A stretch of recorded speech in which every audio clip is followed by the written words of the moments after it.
Sahana Vavatu Sahanao Bhunaktu Sahaviryam Karavavahai Tejasvinavaditamastu Ma Vidvishavahai. Om Shanti Shanti Shanti. 1 second here. Okay, let's try and share the screen.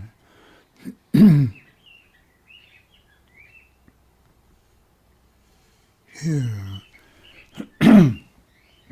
March 16th in Asia.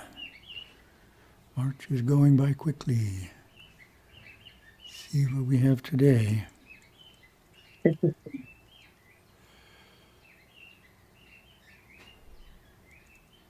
Okay, about Lord Shiva. Different topic. We begin by telling the story of Gurudeva's vision of Lord Shiva that took place at our Kauai monastery in 1975, 50 years ago. Gurudeva was in his room at Kauai Hindu Monastery in a state of deep sleep. He was in one of those profound states of slumber that are neither awake nor full of dreams, his conscious mind fully absent.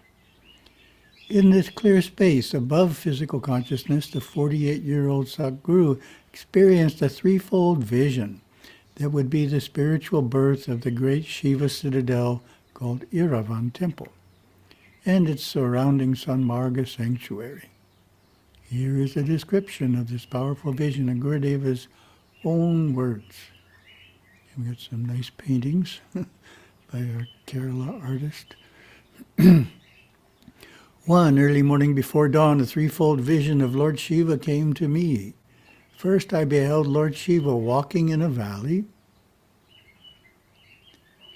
Then I saw his face peering into mine.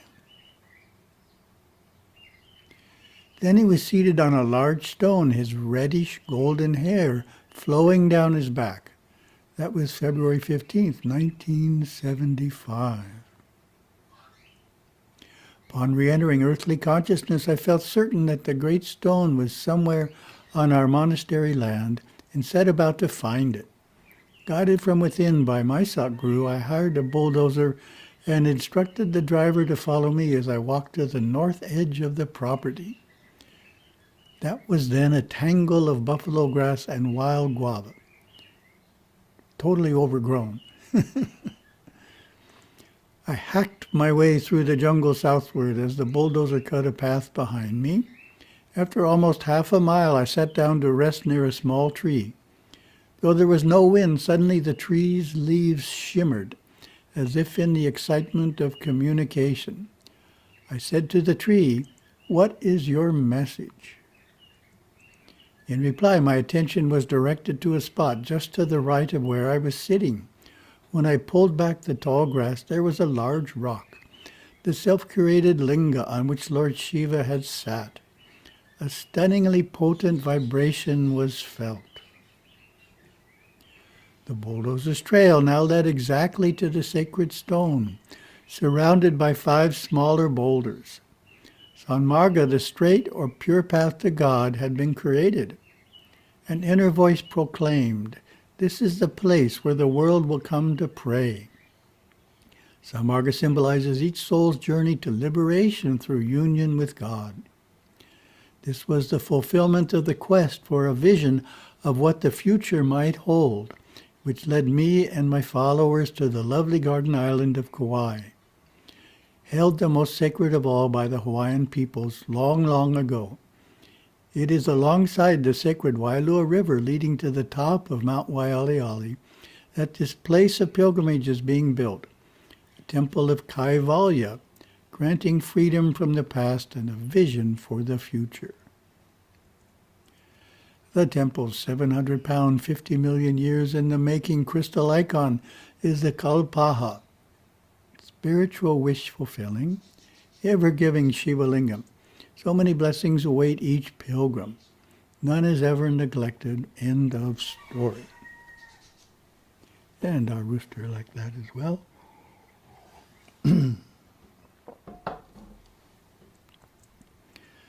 To have such a powerful vision of Lord Shiva as the initial impetus for a temple is one of Yerevan Temple's unique and important qualities. So most temples are not founded based upon a powerful vision. Yerevan Temple is a hand-carved granite temple that was started in 1990 and completed in 2023. 33 years. I know of one pilgrim who came a few years ago. He was quite impressed with the monastery and the story of Gurudeva's vision.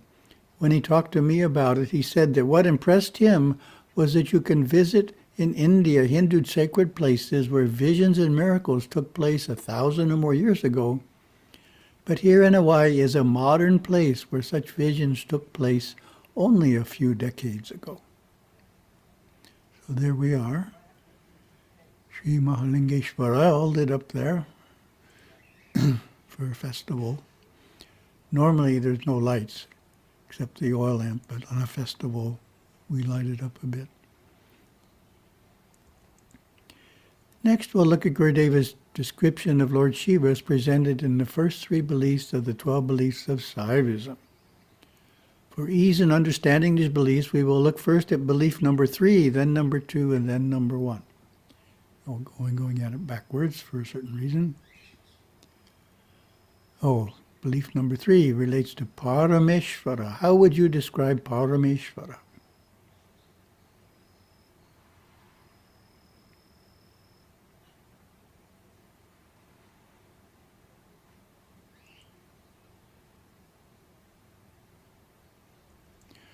Belief number 3 regarding God as personal Lord and Creator of all. Shiva's followers all believe that Lord Shiva is God, whose eminent nature is the primal soul, Supreme Mahadeva, Parameshvara, author of Vedas and Agamas, the creator, preserver, and destroyer of all that exists. Om. Parameshvara, Supreme Lord, Mother of the universe, is the eternal sovereign one, worshipped by all the gods and sentient beings. So loved is Shiva-Shakti that all have an intimate relationship. So vast is his vastness, so overpowering is he that men cringe to transgress his will. So talked of is he that his name is on the lips of everyone, for he is the primal sound. To love God is to know God. To know God is to feel his love for you. Such a compassionate God, a being whose resplendent body may be seen in mystic vision, cares for the minutiae such as we and a universe such as ours. Many are mystics who have seen the brilliant milk-white form of Shiva's glowing body with its red-locked hair, graceful arms and legs, large hands, perfect face, loving eyes, and musing smile. The Agamas say, Parameshvara is the cause of the 5 manifest aspects: emanation, srishti, preservation, stiti, dissolution, samhara, concealment, tirobhava, and revelation, anugraha. The image of Nataraja is a perfect symbol for illustrating the primal soul, Parameshvara, performing the 5 actions. Creation, as we know, is symbolized by the back right hand, holding the drum; preservation by the front right hand, giving blessings; destruction by the back left hand, holding the flame; concealment by the planted right foot; and revelation by the upraised left foot and lower front hand, pointing to it. Paramaguru Yogaswami described Parameshvara in a number of his Nachintanai songs. Here are quotes from 2 of them. O Lord of knowledge, who at Tillai danceth, O Shiva, Shiva, Shiva, Shiva, who art that supreme. O Shiva of Tillai, who by thy gracious nature the 5 actions in the dance thus show through thy sweet holy form. So this is my comment. Said simply, Parameshvara refers to God Shiva as a person. Person in the Karana Loka, of course. But a person. How would you describe Para-Shakti?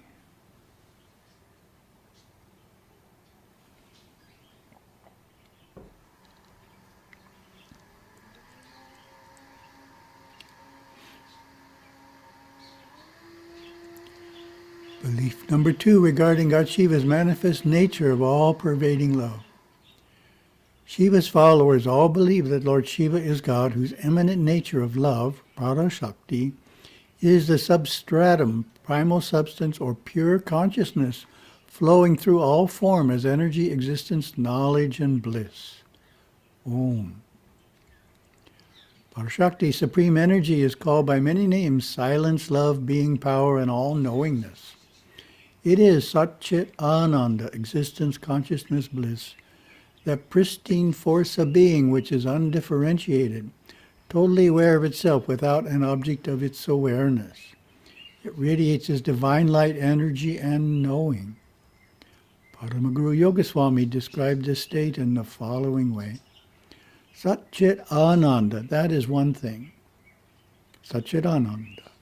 Sat is who you are, Chit is omnipresence, Prakasha, light as from the sun, all-knowing. Ananda is bliss. They are three, but they are one. That is your nature. As an analogy, let's look at a japa mala of Rudraksha beads.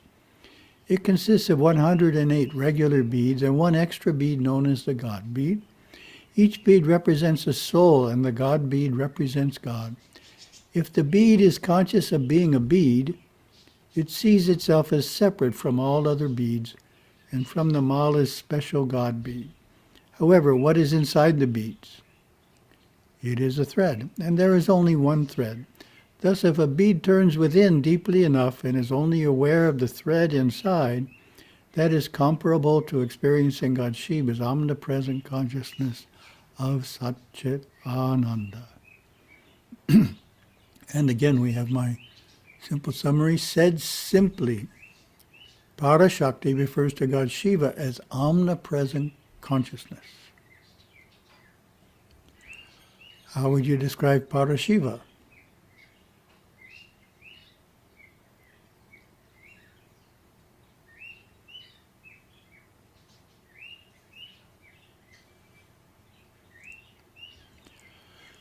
Belief number one regarding God's unmanifest reality. Shiva's followers all believe that Lord Shiva is God, whose absolute being, Para-Shiva, transcends time, form, and space. The yogi silently exclaims, "It is not this, it is not that. Yea, such an inscrutable God is God Shiva." Om. Yogaswami made reference to this event in one of his sayings in the book Words of Our Master, which states, "If you think of the state of Shiva, which is beyond all attributes, it won't come. It will come by itself. One day when I was in that state, a bird came and sat on my head. Even yogis and jnanis can't understand that state." Of course, Yogaswami is speaking of the experience of Para-Shiva. And my simple summary, said simply, Para-Shiva refers to God Shiva as the transcendent source of all. Transcendent, being beyond. Transcendent source. In summary, God Shiva, Pati, is a one being, yet we understand him in three perfections. Para-Shiva, unmanifest reality. Para-Shakti, pure consciousness. Parameshvara, primal soul. The three perfections are helpful divisions in understanding the nature of God Shiva, but God Shiva is the combination of all three. What about Shakti? As nothing has been mentioned about Shakti as a separate deity so far. Common symbolism is to depict the deity such as Lord Shiva as male and the God's energy or Shakti as his spouse. God is everywhere seen as the beloved divine couple. Philosophically, however, the caution is always made that God and God's energy are one, and the metaphor of the inseparable divine couple serves only to illustrate this oneness. Fire gives off heat, which is a form of energy. If there's no fire, there's no heat, and you can't separate the two. The energy produced by the fire and the fire are really a one reality. The term that encompasses this idea is Shiva-Shakti. When it's hyphenated, it makes it a one word. Ardhamuganavala presents this idea in Saiva Vinavidai, Book 2. He asks the question, what is the Shakti of Shiva? Then he answers, The power of Shiva, which is inseparable from Shiva, like the heat of fire, which is inseparable from fire. Sounds familiar. Our next subject is the Panchakshara mantra, the 5 sacred syllables, Namah Shivaya, which is the foremost mantra for Lord Shiva. It is the 12th of the 12 beliefs of Saivism. Namah Shivaya is the most holy name of God Shiva, recorded at the very center of the Vedas and elaborated in the Saiva Agamas. The literal meaning is praise or adoration to Lord Shiva, as we all know. By the way, this is a photograph of the steps of Yerevan Temple that lead into the sanctum with Namah Shivaya written in Tamil script. And the question for you, what does each of the 5 letters stand for?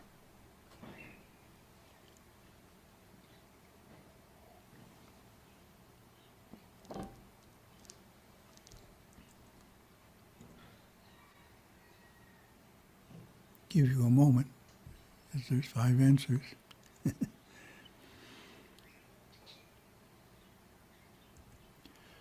Within its celestial tones and hues resides all of the intuitive knowledge of Saivism. Within it there is a symbolism for God. Na, concealing grace. Ma is the world, Shi is Shiva, Va is his revealing grace, and Ya is the soul. Let's look more closely at the arrangement of the 5 letters in the order of Shivaya Nama. Ya represents the soul and is in the middle. So we're making the syllable big if we're talking about it. Shivaya Nama represents the soul and is in the middle. On the left end, we have Shi, standing for God Shiva, and on the right end we have Ma, standing for the world. The soul is pulled toward the world when it is under the influence of Na, under the influence of Na, concealing grace or Tirodhana Shakti, so it gets pulled to the right. Tirodhana Shakti is strong. And the soul is pulled toward God Shiva when it is under the influence of Va, pulled to the left, revealing grace or Anugraha Shakti. How can we strengthen the influence of revealing grace and lessen the influence of concealing grace? Which is the question to you.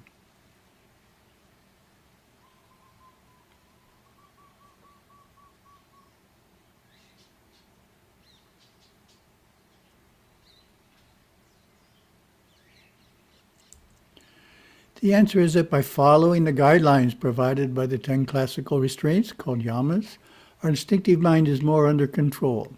There is not enough time available in this presentation to discuss the yamas in detail. Suffice it to say the first 3 are non-injury, truthfulness, and non-stealing. Following the yamas makes us more inclined to devote time to worshiping God Shiva. If we're not following the yamas, our life is constantly in turmoil.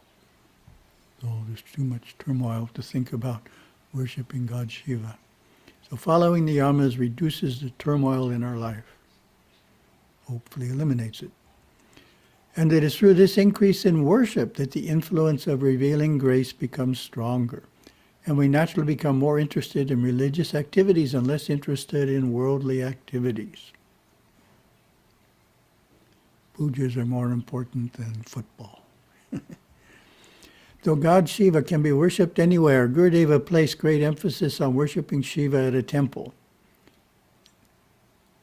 This is our next subject. He stated, religion is the harmonious working together of the 3 worlds, and that this harmony can be created through temple worship, wherein the beings of all 3 worlds can communicate. This is belief 11 of the 12 Saivite beliefs.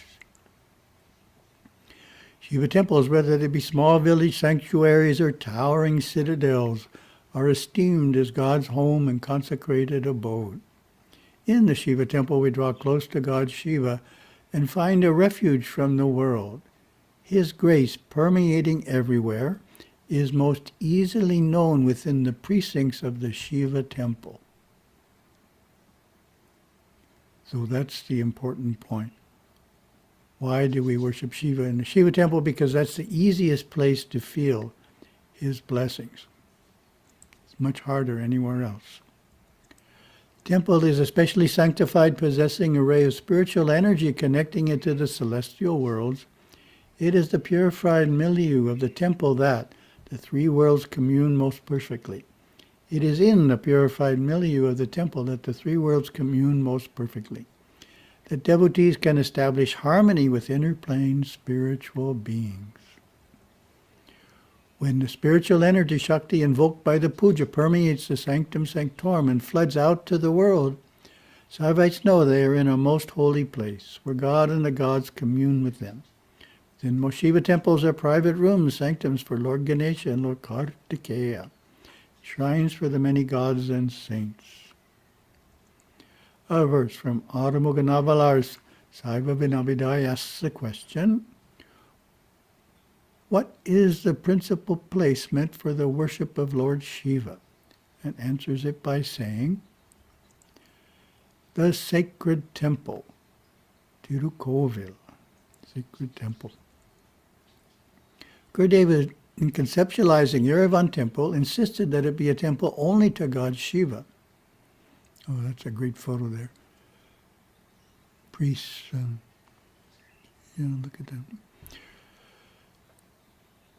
There should be no other deities in the temple. Even the directional deities on the temple's vimana should also be forms of Shiva.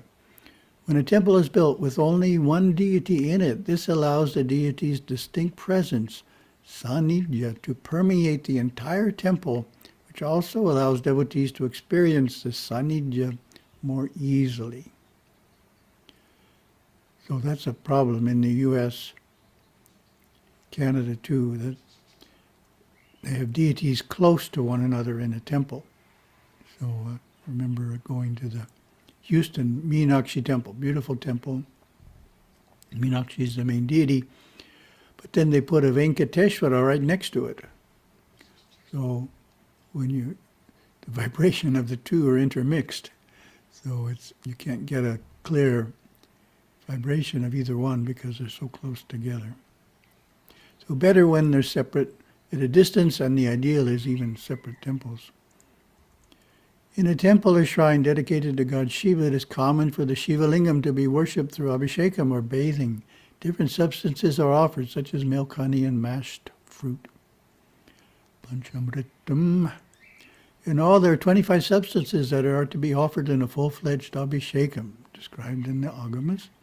Each substance is described as having its own specific benefits, such as health, children, and purity. Definitely on major festivals, it is ideal that all 25 substances be offered. As we mentioned earlier, God Shiva has 5 powers: creation, preservation, destruction, concealing grace, and revealing grace. To depict the 5 aspects of God Shiva, an image of Shiva with 5 faces is used that is called the Sada Shiva Murti. To make it clear that puja is invoking the 5-fold aspect of Shiva in the lingam itself will sometimes have 5 faces on it. Alternately, the upward face is not shown and it only has 4 faces. As our last section, let me share a story about our Paramaguru Yogaswami. One devotee was in serious need of Yogaswami's help but was afraid to approach him, fearing that his mind would be an open book to Swami. He was ashamed of the promiscuous thoughts that haunted him, but was an ardent devotee and couldn't keep away either. On his day off from work, he made up his mind to go. He got up early, had his bath, and put on clean clothes, saddened that his heart was not clean as well. Unable to control his mind, he found himself descending further into sinful thoughts, with thoughts so despicable that he could not even discuss his problem with his friends or his family, who would surely despise him if they knew. He decided to throw himself before Swami and cry his heart out. On the way, he hoped that Swami would not be in meditation because then he would surely perceive his crude fantasies. Entering the ashram, he found Swami happily conversing with some disciples. "I have escaped," the man thought, as he prostrated and worshipped the Satguru. With a wry smile, Swami looked straight into his eyes and said, "I know everything from your head to your toes. I know all your thoughts, not only yours, but everybody's. I am in everybody." You do not know this because you think of yourself as separate from others. Learn to consider yourself as the same as others and not separate. Then taking the camphor tray that was burning before him, he gave it to the devotee and said, "Take this light and, considering everyone here to be Shiva, worship them." Oh, isn't that a great section?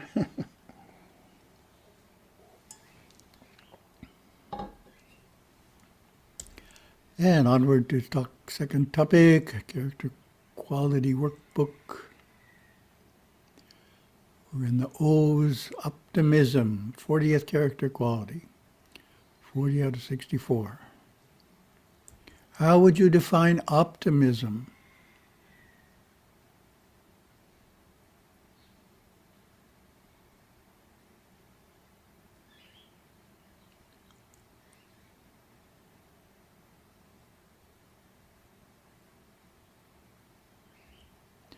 The workbook gives this definition. Optimism is an inclination to see the positive aspects of events and have a sense that a successful outcome will be achieved. I cultivate optimism by trusting in Shiva's perfect universe and using positive visualizations and affirmations. Opposite is pessimism. So we look at the positive aspects in any situation. And Gurudeva, a positive mental attitude should be held during all the ups and downs that are predicted to happen. Be as the traveler in the 747 jet flying high over the cities rather than a pedestrian wandering the streets below. Didn't remember that one. Put a smile on the faces of other people. Gain your happiness and your positive states of mind by making other people happy. Negative people are always worried about themselves. Positive people are concerned with the happiness of others. A doctor might not tell his patient that he will die in 3 days when he sees the vital signs weakening. Instead, he may encourage positive thinking, give hope, knowing that life is eternal and that to invoke fear might create depression and hopelessness in the mind of the ill person. Reflection. Take a moment to identify a few ways in which you could improve in optimism.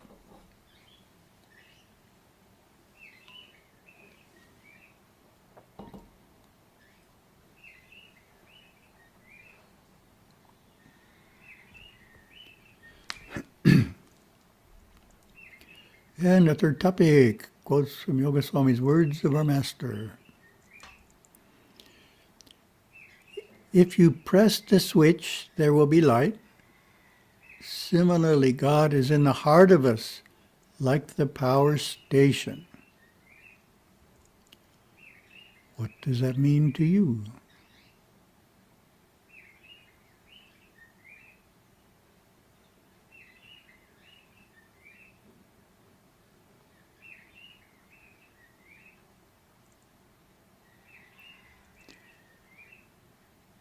I thought, God is the life of our life, Uyir Kuyir in Tamil, meaning the source of it. So there's life in the physical body, but the actual source of that life is God. Just as this farmer has prepared his soil well, so everyone must try to keep his heart pure. What does that mean to you?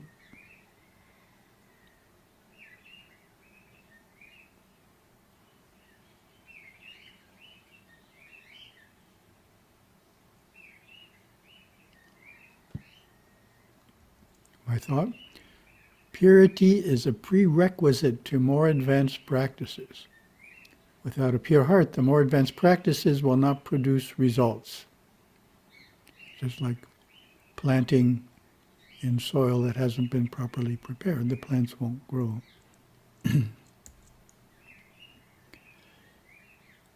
The Atma is Suma. Movement is for the body and mind. Suma means stillness. What does that mean to you?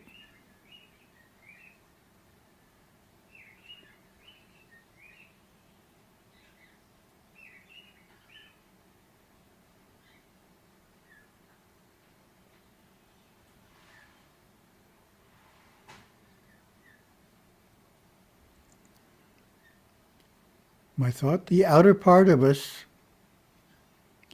the Atma, is always in a state of being still.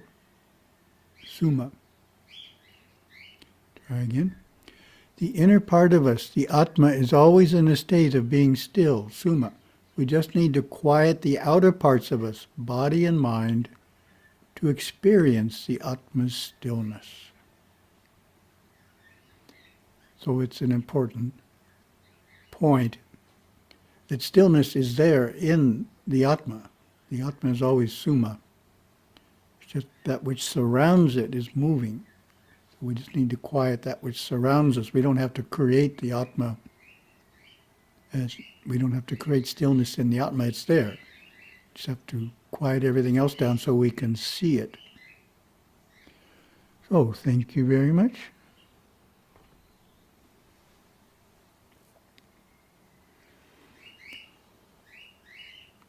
Oh.